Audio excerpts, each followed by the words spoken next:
moral stories. சாம்பையாவுக்கு கனவுல தங்கமும் பணமும் எப்ப வர ஆரம்பிச்சதோ அப்பத்துல இருந்து ரொம்ப சந்தோஷமாயிட்டாரு.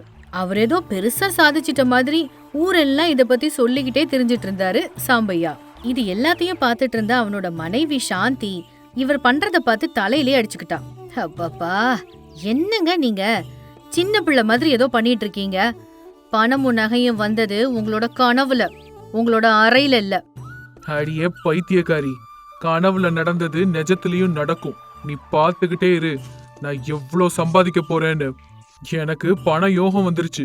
இந்த ஊர்லயே என்ன மாதிரி ஒரு அதிர்ஷ்டசாலி யாருமே கிடையாது. சரி சரி, அதெல்லாம் வரப்ப வரட்டும். முதல்ல சாப்பிடுவாங்க. உங்களுக்காக அந்த ராஜா பாபு தோசை வண்டியில போய் கஷ்டப்பட்டு தோசை வாங்கிட்டு வந்திருக்கேன். அது என்ன, வீட்ல எதுவும் செய்யலையா? அந்த கடையில தோசை ரொம்ப நல்லா இருக்கான். ஊரு முழுக்க இந்த தோசைய பத்தி தான் பேச்சு. நானே நேர்ல போய் பார்த்தேன்.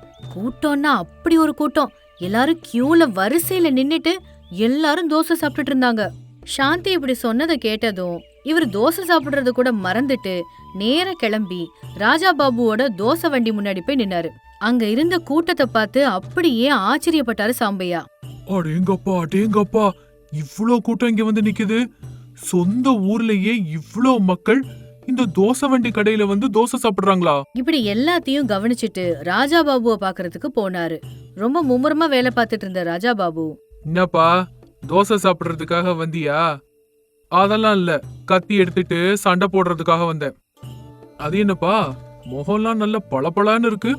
இவ்வளோ நல்ல வியாபாரம் ஆகிற தோசை கடை இருக்கும்போது எனக்கு என்ன குறை சொல்லு? முகம் பளபளன்னு ஆகாம வேற எப்படி இருக்கும்? வியாபாரத்தை அள்ளி குடுக்கற தோசை கடை இது. இதே மாதிரியே எல்லா காலத்திலயும் நடக்கணும். அது மட்டும் இல்ல, இந்த ஊர்ல எனக்கு போட்டின்னு இப்ப வரைக்கும் யாருமே இல்ல. அந்த விஷயத்தை கேட்டதுக்கு அப்புறம் சாம்பையா வீட்டுக்கு வந்து அப்படியே உட்கார்ந்துட்டாரு. சாந்தி எத்தனை தடவை கூப்பிட்டாலும் திரும்பவே இல்ல. சாந்தி பக்கத்துல வந்து அவரை உலுக்கி கூப்பிட்டா.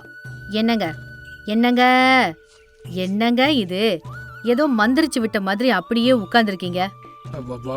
சாந்தி, கொஞ்ச நேரம் இருடி. சில்லறையோ சில்லறை, பணமோ பணம், பணமோ பணம். அந்த தோசை வண்டி பக்கத்துல மக்கள் கூட்டமோ கூட்டம். அந்த ராஜா பாபுக்கு பணம் வந்து குவிஞ்சிட்டே இருக்கு. அவன் வியாபாரம் இப்படி நடக்கிறதுக்கு என்ன காரணம்னு உனக்கு தெரியுமா? நல்ல சுவை. அந்த தோசை கடையில எது வாங்கி சாப்பிட்டாலும் அவ்வளவு ருசியா இருக்குங்க. அதான காரணம்? அதெல்லாம் ஒண்ணும் இல்ல. அந்த சுத்து பக்கத்துல அவனுக்கு போட்டியா வேற கடை எதுவுமே இல்ல. அதனாலதான் அவனுக்கு இவ்ளோ லாபம் வருது. இனி நான் ஒரு நிமிஷத்தை கூட வீணாக்க மாட்டேன். உடனடியா அவனுக்கு போட்டியா அந்த இடத்துலயே நான் ஒரு தோசை வண்டி ஆரம்பிக்க போறேன். இப்படி சொல்லிட்டு சாம்பையா எல்லா ஏற்பாடுகளையும் உடனடியா செய்ய ஆரம்பிச்சாரு. ஒரே வாரத்துல ராஜா பாபுவோட வண்டிக்கு எதிரிலேயே சாம்பையா தோசை வண்டின்னு ஒன்ன ஆரம்பிச்சாரு. ஆனா யாருமே அவர்கிட்ட போகல. எல்லாரும் ராஜா பாபுவோட வண்டிக்கே போய் சாப்பிட்டுட்டு இருந்தாங்க. வந்த 1-2 பேரு கூட ருசி அவ்வளவா நல்லா இல்லன்னு அவங்களும் ராஜா பாபுவோட கடைக்கே போயிட்டாங்க. இந்த முட்டா பசங்களுக்கு என்ன சாந்தி, புதுசா ஒரு தோசை வண்டி கடை இருக்கே, அங்க வந்து எப்படி இருக்குன்னு சாப்பிட்டு பாப்போன்னு யாருக்காவது தோணுதா? அந்த முட்டாளுங்க ராஜா பாபுவோட வண்டியிலேயே போய் ஏன் சாப்பிடுறாங்க? இதுக்குதான் நான் அன்னைக்கே சொன்னேன், அவசரப்பட்டு எதையுமே இப்படி செய்யக்கூடாதுன்னு. அந்த ராஜா பாபு மேல இருக்கிற பொறாமையில அவரை விட அதிகமா பணம் சம்பாதிக்கணும்னு அவசர அவசரமா அங்க தோசை கடை வச்சீங்க. அவருக்கு போட்டியா கடை வச்சா அதே மாதிரி ருசியாவும் இருக்கணும்ல. அனுபவம் இல்லாத விஷயத்துல இறங்காதீங்கன்னு சொன்னா நீங்க தான் கேக்குறதே இல்லையே. அப்போ இருக்கிற புண்ணுல மிளகாப்படிய தூவாதடி. உருப்படியா ஏதாவது யோசனை இருந்தா அத சொல்லு. என்ன பண்றது, உங்ககிட்ட இருக்கிற தோசை விலைய கொஞ்சம் குறைச்சு பாருங்க. அப்பவாவது மக்கள் உங்ககிட்ட வந்து சாப்பிடுறாங்களான்னு பாப்போம். இப்ப சொன்னியே, இது சரி. இப்படி சாம்பையா அடுத்த நாள்ல இருந்து அவனோட தோசை வண்டியில விலைகள் எல்லாத்தையும் குறைச்சாரு. விலைய குறைச்சதுதான் மிச்சம், ஆனா லாபம் மட்டும் வரவே இல்ல. ராஜா பாபுவோட தோசை கடைக்கு தான் எல்லாரும் போய் சாப்பிட்டுட்டு இருந்தாங்க. இதனால ராஜா பாபுக்கு பெரிய நஷ்டம் வந்துச்சு. போட்ட முதல் எல்லாமே நாசமா போச்சு. இந்த இழப்ப தாங்க முடியாம தலையில ஈரத்துண்டை போட்டுக்கிட்டு அழுதுகிட்டு உட்கார்ந்துட்டு இருந்தாரு சாம்பையா. கடவுளே, எனக்கு ஏன் இந்த மாதிரி ஒரு கஷ்டத்தை கொடுத்த கடவுளே? ஐயோ தெய்வமே, நான் என்ன பாவம் பண்ணேன்னு தெரியலையே. எனக்கு இவ்வளவு பெரிய நஷ்டத்தை கொடுத்துட்டியே. என்ன கன்றாவி அழுக இது? கைய சுட்டுக்கிட்டதுக்கு அப்புறமா இப்படி அழுது என்ன பிரயோஜனம் சொல்லுங்க? ஒழுங்கா நிம்மதியா விவசாயம் பார்த்திருக்கலாம். நீங்க விவசாயம் செஞ்சே இதை விட அதிகமான பணம் சம்பாதிச்சிருக்கீங்க. அதுதானங்க நம்மளோட தொழில். அதை விட்டுட்டு இப்ப எதுக்கு வேற ஒரு தொழில்னு போனீங்க? வாய மூட்ரி. எப்ப பாரு ஏதாவது ஒண்ணு விளங்காத மாதிரி சொல்லிக்கிட்டு. அந்த விவசாயத்துல அப்படி என்ன இருக்குன்னு சொல்லு. காலையில இருந்து சாயங்காலம் வரைக்கும் வெயில்ல கிடந்து நாயா உழைக்கணும். மழை வந்தா ஒரு மாதிரி, மழை வரலன்னா இன்னொரு மாதிரி உயிர் எடுக்கும். எப்பவும் இதே மாதிரி கஷ்டப்பட்டுட்டே இருக்க முடியாதுடி. எனக்கு சீக்கிரமா பெரிய ஆளா வரணும். சீக்கிரமா நிறைய பணம் சம்பாதிக்கணும். சும்மா சாதாரண பணம்லாம் கிடையாது. பீரோ ஃபுல்லா அடுக்கி வைக்கிற மாதிரி பணம் எனக்கு வேணும். இப்படி பேசிட்டு சாம்பையா போய் படுத்து தூங்கிட்டாரு. அடுத்த நாள் காலையில காய்கறிகள் விக்கிற கனகம் வீதியில போயிட்டு இருந்தா. கனகம்மாவை கூப்பிட்ட சாந்தி, என்னம்மா காய்கறிகள்லாம் என்ன விலை விக்குது? தக்காளி கிலோ 50 ரூபா, வெங்காயம் 100 ரூபா, கீரை 30 ரூபா, வெண்டைக்காய் 30 ரூபா. போதுமா போதும், விலையெல்லாம் என்ன இவ்ளோ சொல்ற? நாங்களும் வாழ வேண்டாமாமா? உங்களுக்கு இஷ்டம்னா எடுங்க, இல்லைன்னா விடுங்க. இந்த கணக்குப்படி பார்த்தா எங்க எல்லாரையும் விட நீதான் அதிகமா சம்பாதிப்பியா இருக்கும் கனகம். என்னம்மா சம்பாதிச்சிட போறேன்? ஒரு 1-1.5 லட்சம் ரூபாய் வரும் மாசம், அவ்வளோதான். கனகம் இப்படி பேசிட்டு இருக்கும்போது வீட்டுக்குள்ள இருந்து சாம்பையா ஓடோடி வெளியில வந்து கனகம் சொன்னது எல்லாத்தையும் கேட்டுட்டு இருந்தாரு. கனகம் அவளோட கணக்கு எல்லாத்தையும் சொல்லிக்கிட்டு இருக்கும்போது சாம்பையாவுக்கு மறுபடியும் ஒரு யோசனை வந்துருச்சு. வீட்டுக்குள்ள வந்ததும் தன்னோட மனைவி கிட்ட, அடியே சாந்தி, நாளையில இருந்து நான் என்ன செய்ய போறேன்னு மட்டும் பாரு. நம்மளோட தலையெழுத்தே இதனால மாறப்போகுது. என்ன செய்யறதா இருந்தாலும் கொஞ்சம் யோசிச்சு பண்ணுங்க. ஆசைனாலையும் பேராசைனாலையும் எது பண்ணாலும் கஷ்டம்தான். மறுபடியும் அதே பேச்சு. உன்கிட்ட சொல்றது எல்லாம் வீண் தான். ச்சே. இப்படி சொல்லிட்டு சாம்பையா வெளியில கிளம்பி போயிட்டாரு. அடுத்த நாள் காலையில சாந்தி எந்திரிச்சு பாக்கும்போது சாம்பையா வீட்டு வாசல்ல காய்கறிகள் வித்துட்டு இருந்தாரு. சாந்தி ஆச்சரியப்பட்டு போய், என்னங்க இது அவதாரம்? இந்த மாதிரி காய்கறிகள்லாம் விக்கணும்னு உங்களுக்கு என்ன தலையெழுத்து? தேவையில்லாத பேச்செல்லாம் பேசாம ஏதாவது போனி பண்ற வழிய பாரு. நேத்து தானே காய்கறிகள் எல்லாம் வாங்கணும். நம்ம வீட்டுக்கு ஒரு தேவையும் இல்ல, வேற ஏதாவது வீடு பாத்துக்கோங்க. இப்படி சாந்தி சொன்னதும் முகத்தை திருப்பிக்கிட்டு வீதியில இறங்கி போயிட்டாரு சாம்பையா. சாயங்காலம் வரைக்கும் எல்லா வீதியிலயும் சுத்தி சுத்தி சாயங்காலம் வீட்டுக்கு திரும்பி வந்தாரு. மறுபடியும் தலையில துண்டு போட்டுக்கிட்டு அடுத்து என்ன பண்ணலாம் அப்படின்னு யோசனையில உட்கார்ந்துட்டாரு. இப்ப சந்தோஷமா? கையில இருந்த பணத்தை எல்லாத்தையும் கரியாக்கி காய்கறி வியாபாரம் பண்ணீங்க. இப்ப மறுபடியும் தலையில அடிச்சுக்கிட்டு அழுதுட்டு இருக்க. என்னடி இது? ஏன் தலையெழுத்து மட்டும் ஏன் இப்படி இருக்கு? எந்த வியாபாரம் பண்ணாலும் உருப்படவே மாட்டேங்குது. இந்த கனகம் எவ்வளவு பணம் சம்பாதிக்கிறா. அந்த ராஜா பாபு 2 கையிலயும் பணமா அள்ளிக்கிட்டு இருக்கான். ஆனா எனக்கு மட்டும் ஏன் பணமே வரமாட்டேங்குது? நான் அப்படி என்ன பாவம் செஞ்சேன்? இது எல்லாத்தையும் யோசிச்சு மனசை போட்டு கெடுத்துக்காதீங்க. இனிமேலாவது இந்த பணக்கிருக்க விட்டு ஒளிங்க. நிம்மதியா படுத்து தூங்கிட்டு நாளைக்கு காலையில வயலுக்கு வேலைக்கு போங்க. சீ, உன் புத்தி மட்டும் மாறவே மாறாது.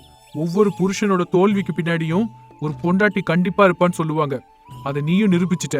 போப்பா, போய் அந்த காய்கறி எல்லாம் வச்சு சமையல் பண்ணி சாப்பாடு கொண்டு வா. அப்படி சாம்பையா கோவமா வீட்டை விட்டு வெளியில போயிட்டாரு. சாந்தியும் சமையல் வேலையில அப்படியே மூழ்கி போயிட்டா. அடுத்த நாள் பக்கத்து ஊர்ல இருந்து பாப்பாராவ்னு ஒருத்தரை கூட்டிட்டு வந்தாரு சாம்பையா. வீட்ல இருந்து பணத்தை எடுத்து பாப்பாராவ் கிட்ட கொடுத்தாரு. மாசம் மாசம் சரியான சமயத்துல வட்டி கட்டிடணும். அப்படி இல்லைன்னா நான் என்ன பண்ணுவேன்னு எனக்கே தெரியாது. கண்டிப்பா மாசம் மாசம் வட்டி பணம் கட்டிருவீங்க ஐயா. நீங்க எனக்கு கடன் கொடுத்து ரொம்ப பெரிய உதவி பண்ணிருக்கீங்க. வெளியில எல்லாரும் திருட்டு பசங்களா இருக்காங்க. கடனை வாங்கிட்டு கண்காணாத தூரத்துக்கு ஓடி போயிடுறாங்க. ஆனா உங்களுக்கு அந்த கவலை எல்லாம் வேண்டாங்க. நான் மாசம் மாசம் கண்டிப்பா பணத்தை கொடுத்துருவேன். இப்ப நான் போயிட்டு வரேன். அதேதான், நல்ல ஞாபகத்துல வச்சுக்கோ. மாசம் மாசம் வட்டி கரெக்டா வந்துடணும். அப்படி சாம்பையா வீட்டுக்கு வந்த பாப்பாராவ திருப்பி அனுப்புனாரு. இத பார்த்து சாந்தி கோவமா, ராத்திரி என் நகை எல்லாத்தையும் வாங்கிட்டு போனீங்க, என்ன பண்ணீங்க? இப்ப இந்த பாப்பாராவுக்கு பணம் கொடுத்து அனுப்புறீங்க, எங்கேருந்து வந்துச்சு? ஒழுங்கா என்கிட்ட உண்மையை சொல்லுங்க. உன் நகைய அடமானம் வச்சு பணம் வாங்கிட்டு வந்தேன். அந்த பணத்தை வச்சு இன்னையிலிருந்து நான் வட்டி வியாபாரம் பண்ணலான்னு இருக்கேன். இப்ப நான் வீட்ல கால் மேல கால் போட்டு உட்கார்ந்துக்குவேன். ஒவ்வொரு மாசமும் வட்டி பணம் என்னோட வீடு தேடி என்கிட்ட வரும். அதை பத்தி அப்புறமா பேசலாம். வீட்ல சமைக்கிறதுக்கு ஒரு சாமானும் இல்ல. முதல்ல போய் வாங்கிட்டு வாங்க. கடைக்காரங்கிட்ட கடன் சொல்லி எல்லா ஜாமானும் வாங்கிட்டு வா. கடன் ரொம்ப அதிகமாயிடுச்சுங்க. பணம் கொடுக்காம சரக்கெல்லாம் கொடுக்க மாட்டேன்னு சொல்லிட்டாரு. உன்னோட இதான் எப்பவும் ஒரு ரோதனை.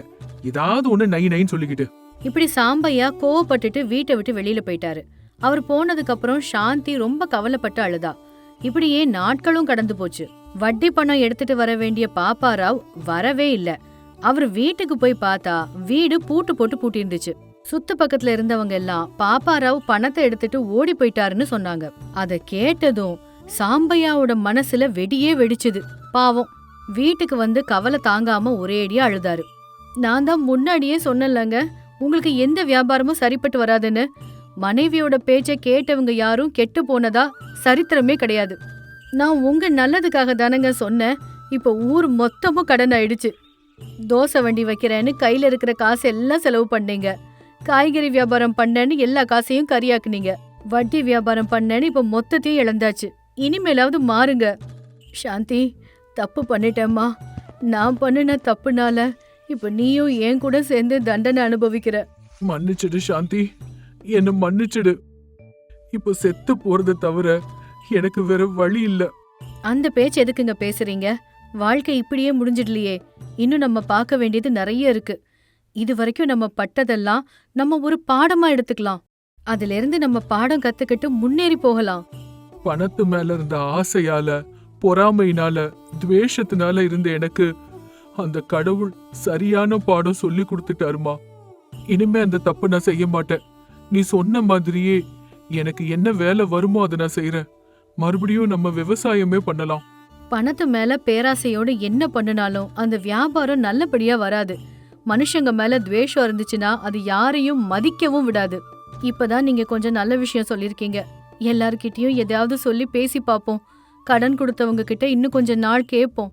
மறுபடியும் நம்ம வேலையை நம்ம பார்த்துட்டு எல்லாருக்கு முன்னாடியும் கௌரவமா வாழ்வோம். வாங்க, முதல்ல ஏதாவது சாப்பிடுங்க. அவரை கூட்டிட்டு போய் சாப்பாடு போட்டா சாந்தி. இப்படி அவங்களோட தவறுகள் அவங்க புரிஞ்சுக்கிட்டு அதுல இருந்து பாடமும் கத்துக்கிட்டு மறுபடியும் தங்களோட வாழ்க்கைய வாழ ஆரம்பிச்சாங்க. சாம்பையாவுக்கு துணையா எப்பவும் சாந்தி இருந்தா. அவங்க 2 பேரும் விவசாயம் பண்ண ஆரம்பிச்சு கொஞ்ச நாள்லயே எல்லா கடனையும் முடிச்சாங்க. முன்னாடி மாதிரி ராஜாபாபு கடையில தோசை சாப்பிட்டு கனகத்துக்கிட்ட காய்கறிகள் வாங்கிக்கிட்டு இப்ப சந்தோஷமா இருக்காங்க. ஏற்கனவே பண்ண தப்ப மறுபடியும் பண்ணாம இப்ப ரொம்ப ஆனந்தமா இருக்காங்க.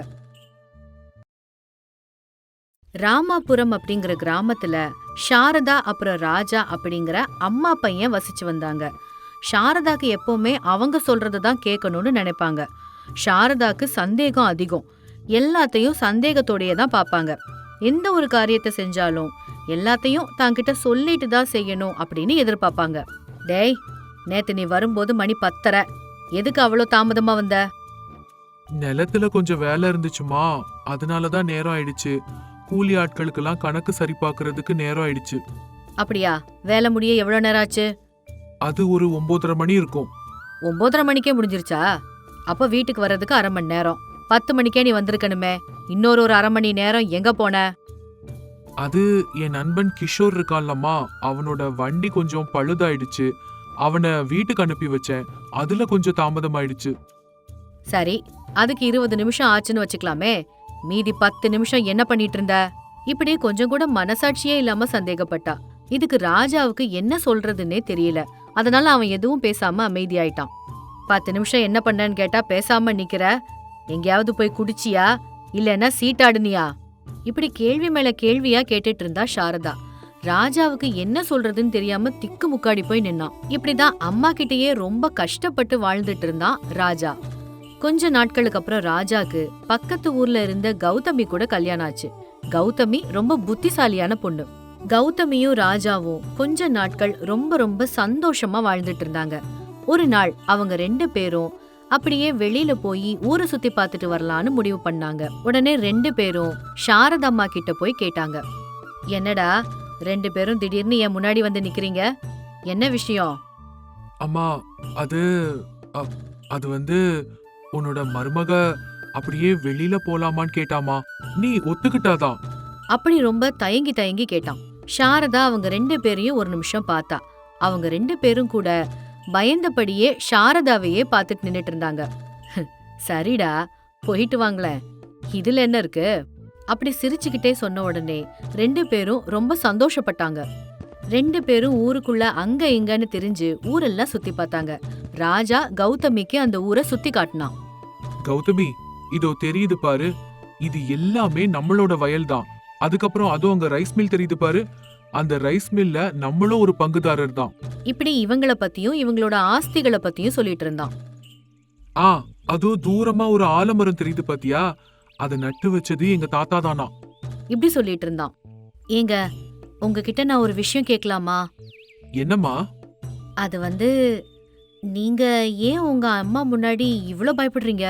எங்க அப்பா இறந்து போனதுக்கு அப்புறம் எங்க அம்மா தான் என்ன கஷ்டப்பட்டு வளர்த்தாங்க. நான் எங்க தப்பான வழியில போயிருவனோன்னு அவங்களுக்கு பயம். இப்படி அவனோட அம்மாவை பத்தி சொல்லிட்டு இருந்தான் ராஜா. கௌதமி கூட மௌனமா கேட்டுட்டு இருந்தா. இப்படி அவங்க ஊரெல்லாம் சுத்திக்கிட்டு ரொம்ப சந்தோஷமா பேசிக்கிட்டு இருந்தாங்க. அவங்க வெளியில போன கொஞ்ச நேரத்திலேயே சாரதாக்கு சந்தேகங்கள் வந்துச்சு. இது என்ன, திடீர்னு இன்னைக்கு வெளியில போனோன்னு ஏன் சொன்னாங்க? இவ்ளோ நேரம் ஆகியும் வரல. அப்படி எங்க தான் போயிருப்பாங்க? அப்படி வீட்டு வாசலுக்கு வந்து நின்னுட்டு அங்கேயும் இங்கேயும் பார்த்து யோசிச்சுக்கிட்டு இருந்தா. என்னை பத்தி ஊர்க்காரங்க கிட்ட எல்லாம் பேசிட்டு இருக்காங்களா என்ன? இல்ல வேற ஊருக்கு போயிட்டாங்களா? மருமக பிறந்த வீட்டுக்கு போயிருப்பாளோ? இப்படி சந்தேகப்பட்டுக்கிட்டு இருந்தா. கொஞ்ச நேரம் கழிச்சு கௌதமி மட்டும் தனியா வீட்டுக்குள்ள வந்தா. என்ன, நீ மட்டும் தனியா வந்து நிக்கிற? அவரோட நண்பர்கள் யாரோ வந்தாங்கன்னு பேசிட்டு இருக்காங்க அத்தை. நான் முன்னாடி நடந்து வந்துட்டேன். உண்மைதானா? உண்மையான்னு ஏன் கேக்குறீங்க அத்தை? இதுல பொய் சொல்ல என்ன இருக்கு? என்னவோ, இந்த காலத்துல யார நம்புறது நம்ப கூடாதுன்னு எப்படி தெரியுது? கணவன்மார்கள் எல்லாம் மனைவிகள் வாழ விடுறாங்களா என்ன? அப்படி மனசுல பட்டத வெளிப்படையா சொன்னான். அத கேட்டு கௌதமி ரொம்ப ரொம்ப வருத்தப்பட்டா. கொஞ்ச நாட்கள் கழிச்சு சாரதா கிட்ட கௌதமி வந்து நின்னு இப்படி சொன்னான். அத்தை, நான் மார்க்கெட்டுக்கு போயிட்டு காய்கறி எல்லாம் வாங்கிட்டு வரேன். சரி, போயிட்டு வா அப்படின்னு சாதாரணமா தான் சொன்னான். கௌதமி பைய எடுத்துக்கிட்டு மார்க்கெட்டுக்கு கிளம்பி போன கொஞ்ச நேரத்திலேயே சாரதாவும் கௌதமிக்கு பின்னாலேயே கிளம்பி போயிட்டாங்க. கௌதமி யாரு கூட நின்னு பேசிட்டு இருந்தாலும், யாரா இருக்கும், அப்படி என்ன பேசிக்கிறாங்க, அப்படி தனக்கு தானே யோசனை பண்ணிக்கிட்டு இருந்தா சாரதா. கொஞ்ச நேரத்துல கௌதமி அவளோட சின்ன வயசு நண்பனான ராகவனை அந்த இடத்துல சந்திச்சா. ஏய் கௌதமி, எப்படி இருக்க? உன்னோட ஹஸ்பண்ட் எங்க? உன்னோட கல்யாணத்துக்கு என்னால வர முடியல, மன்னிச்சிடு. இப்படி சாதாரணமா கேட்டுட்டு இருந்தான். கௌதமிக்கு கூட அவளோட சின்ன வயசு நண்பனை சந்திச்சதுல ரொம்ப சந்தோஷமா இருந்தது. இது எல்லாத்தையும் தூரத்துல நின்னு சாரதா பாத்துட்டு தான் இருந்தாங்க. இந்த புது பையன் யாரு? தினமும் இவனை சந்திக்கிறதுக்காக தான் மருமக வெளியில வராளா? இவன் யாரா இருப்பான்? அப்படி தன்னோட மனசுல என்னென்னவோ கெட்ட எண்ணங்களை நினைச்சாங்க. மறுபடியும் எதுவும் தெரியாத மாதிரி வீட்டுக்கு போயிட்டாங்க. கொஞ்ச நேரத்துக்கு அப்புறம் கௌதமியும் வீட்டுக்கு வந்தா. அத்தை, ராத்திரி என்ன குழம்பு செய்யலாம்? உங்களுக்கு ரொம்ப பிடிக்குமேன்னு வெண்டைக்காய் வாங்கிட்டு வந்தேன். எனக்கு பிடிக்கும்னு வாங்கிட்டு வந்தியா, இல்ல யாராவது சந்திக்க வரேன்னு சொன்னாங்களா? எதை பத்தி அத்தை நீங்க பேசிட்டு இருக்கீங்க? ஒன்னும் இல்லடி அம்மா, நீ போய் வெண்டைக்காய் குழம்பு வை இப்படி சொன்னா. கௌதமி காய்கறிகளை எடுத்துக்கிட்டு சமையலறைக்குள்ள போயிட்டா. சாரதா கௌதமிய பத்தி யோசிச்சுக்கிட்டே தான் இருந்தாங்க. என் மகன் வயல்ல இருந்து வரட்டும், அதுக்கப்புறம் இருக்குடி உனக்கு. அவங்க பையனுக்காக காத்துக்கிட்டு இருந்தாங்க. ஆஹா, இப்ப சொல்லக்கூடாது. இவங்க 2 பேருக்கு நடுவுல என்ன கதை தான் நடக்குதுன்னு முழுசா தெரிஞ்சுக்கணும். இப்படி மனசுல நிர்ணயம் பண்ணிக்கிட்டாங்க. அன்னைக்கு ராத்திரி அவங்க எதுவுமே பேசல. ராஜா வயல் வேலையெல்லாம் முடிச்சிட்டு வீட்டுக்கு வந்தான். சாரதா மட்டும் இறுக்கமான முகத்தோடயே இருந்தாங்க. அன்னைக்கு ராத்திரி ராஜாவும் கௌதமியும் அறையில இருந்த போது ராஜா இப்படி கேட்டான். அம்மா ஏன் இப்படி இருக்காங்க? எனக்கு எதுவும் தெரியாதுங்க, எங்களுக்குள்ள சண்டை எல்லாம் எதுவும் இல்லங்க. இப்படி அவங்க 2 பேரும் பேசிக்கிட்டாங்க. அடுத்த நாள்ல இருந்தே சாரதா கௌதமி மேல ஒரு கண்ணு வச்சுக்க ஆரம்பிச்சாங்க. ஒரு நாள் கௌதமி ஏதோ வேலையா வெளியில போனா. கண்டிப்பா இவ அவனை பாக்குறதுக்காக தான் வெளியில போறா இப்படி நினைச்சுக்கிட்டு சாரதம்மா கூட கௌதமி பின்னாடியே போனாங்க. கௌதமி குளத்துக்கு போனா. அங்க நல்ல தண்ணி எடுத்துக்கிட்டு எப்பவும் போல வீட்டுக்கு திரும்பி வந்தா. என்ன இது, யாரையுமே பார்க்காம திரும்பி போயிட்டு இருக்கா? நான் அவ பின்னாடி வர்றேன்னு இவளுக்கு தெரிஞ்சிருச்சா என்ன? இப்படி மனசுல நினைச்சுக்கிட்டு அவங்களும் வீட்டுக்கு திரும்பி வந்துட்டாங்க. இப்படியே கொஞ்ச நாட்களும் கடந்து போச்சு. சாரதா அங்க இங்கன்னு போய் அவளோட சிநேகிதர்கள் கிட்ட எல்லாம் இலைமறை காய்மறையா சொல்லிக்கிட்டு இருந்தா. அது வந்து, என் மருமக ஏதோ தப்பு பண்றாளோன்னு எனக்கு தோணுது. அது என்ன தப்புன்னு எனக்கு சரியா தெரியல. இப்படி அங்க இங்கன்னு சாரதா அவளோட மருமகளை பத்தி பேசிட்டு இருந்தா. ஒரு நாள் சாரதா ஒரு வேலை விஷயமா பக்கத்து ஊருக்கு போயிட்டு வீட்டுக்கு திரும்பி வந்தாங்க. வீட்டுக்கு வரும்போது அங்க ராகவன் இருக்கிறத பார்த்தாங்க. தூரத்துல இருந்து பார்த்தவங்க டக்குன்னு அங்க மறைஞ்சு நின்னுக்கிட்டாங்க. அவங்க 2 பேரும் என்ன பேசுறாங்கன்னு கேட்டாங்க.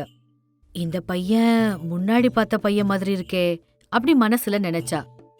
எதவோ நீ சொல்ல வந்தியே? நல்லா படிச்சுட்டு இந்த கிராமத்து அடுப்படியில என்ன பண்ணிட்டு இருக்க? இதுல என்ன தப்பு இருக்கு? ஒரு வீட்டை நல்லா கவனிச்சுக்கிற பொறுப்பை விட வேற பெரிய வேலை என்ன இருக்கு? இந்த வீட்ல நான் ரொம்ப ரொம்ப சந்தோஷமா இருக்கேன். இப்படி அவ சொல்லவும் வெளியில இருந்த அத்தை கேட்டுட்டு இருந்தாங்க. சரி, நீ என்ன பண்ணிட்டு இருக்க? படிச்சு முடிச்சிட்டேன்ல, ஏதாவது ஒரு நல்ல வேலைக்காக காத்துட்டு இருக்கேன். ஆ, நீ எதுவும் நினைச்சுக்கலனா நான் உன்கிட்ட ஒன்னு சொல்லட்டுமா? என்ன அது? என் கணவர் நடத்திட்டு இருக்கிற ரைஸ் மில்ல வேலைக்கு ஆட்கள் வேணும். உனக்கு எதுவும் பிரச்சனை இல்லைன்னா நீ அவர்கிட்ட வேலை செய்வியா? அப்படி சாதாரணமா கேட்டா. அது செய்யலாம். ஆனா ஊருக்குள்ள இருக்கிறவங்க எல்லாம் உன் ஹஸ்பண்ட பத்தி ஒன்னு சொல்றாங்க. என்ன அது? உன் புருஷனுக்கு படிப்பு இல்லையாமே, அம்மா சொல்றபடி கேக்குற பிள்ளைன்னு. யார் சொன்னது இப்படி? ஊர்ல இருக்கிற எல்லாரும் தான் கௌதமி. அப்படி தனக்கு தெரிஞ்சத சொன்னா ராகவன். கௌதமி எல்லாத்தையும் கேட்டுட்டு, வேலை வெட்டி இல்லாதவங்க ஏதாவது அப்படிதான் சொல்லுவாங்க. என் அத்தை தங்க மாதிரி ஒரு மனுஷி. இந்த மாதிரி செல்வாக்குக்கெல்லாம் அவங்க ஒரு நாளும் ஆசைப்பட்டதில்ல. அப்போ உன்னோட ஹஸ்பண்ட்? ஒரு தடவை அவர்கிட்ட நீ வேலை பாரு, அதுக்கப்புறம் உனக்கே அவரை பத்தி என்னன்னு புரியும். இது கேட்டு சாரதா அப்படியே ஸ்தம்பிச்சு நின்னுட்டாங்க. எங்க வீட்டை பத்தி பேசுறதுக்கு முன்னாடி யாரா இருந்தாலும் அவங்க வீட்டு ரகசியத்தை பாதுகாத்துக்க சொல்லு. இப்படி கௌதமி கோவமா சொன்னா. வெளியில நின்னு எல்லாத்தையும் கேட்டுட்டு இருந்த சாரதாவோட கண்கள்ல கண்ணீர் வடிஞ்சுது. என் மருமக தங்கம், வீட்டு ரகசியம் வெளியில போகாம பாத்துக்கிட்டா. என்ன மன்னிச்சிடுமா மருமகளே, இப்படி மனசுல நினைச்சுக்கிட்டாங்க. அப்பத்துல இருந்து சாரதாவோட குணங்கள்ல மாற்றம் வந்துச்சு. கௌதமிய தன்னோட பெத்த பொண்ணு மாதிரி ரொம்ப அன்பா பாத்துக்கிட்டாங்க. ஒரு நாள் வீட்ல சாரதாம்மா உட்கார்ந்துட்டு இருக்கும்போது ராஜா அவங்க கிட்ட வந்து, அம்மா, அதான் இந்த வருஷம் தானியங்களை நம்ம யாருக்கு விக்கணும்னு கேக்கலான்னு. என்ன ஏண்டா இன்னும் கேக்குற? அதான் உனக்கு பொண்டாட்டி இருக்கால, அவ ரொம்ப புத்திசாலி பொண்ணு. 2 பேரும் சேர்ந்து உட்கார்ந்து முடிவெடுங்க. இப்படி சிரிச்சிட்டே சொன்னாங்க. அன்னையிலிருந்து 3 பேருமே ரொம்ப சந்தோஷமா இருந்தாங்க. ஆனா கொஞ்சம் மனுஷங்க இருக்காங்க, அவங்க எப்பவுமே அடுத்த வீட்டு ரகசியங்களை பத்தியே பேசிட்டு இருப்பாங்க. இவங்கெல்லாம் என்னைக்காவது மாறுவாங்களோ என்னவோ.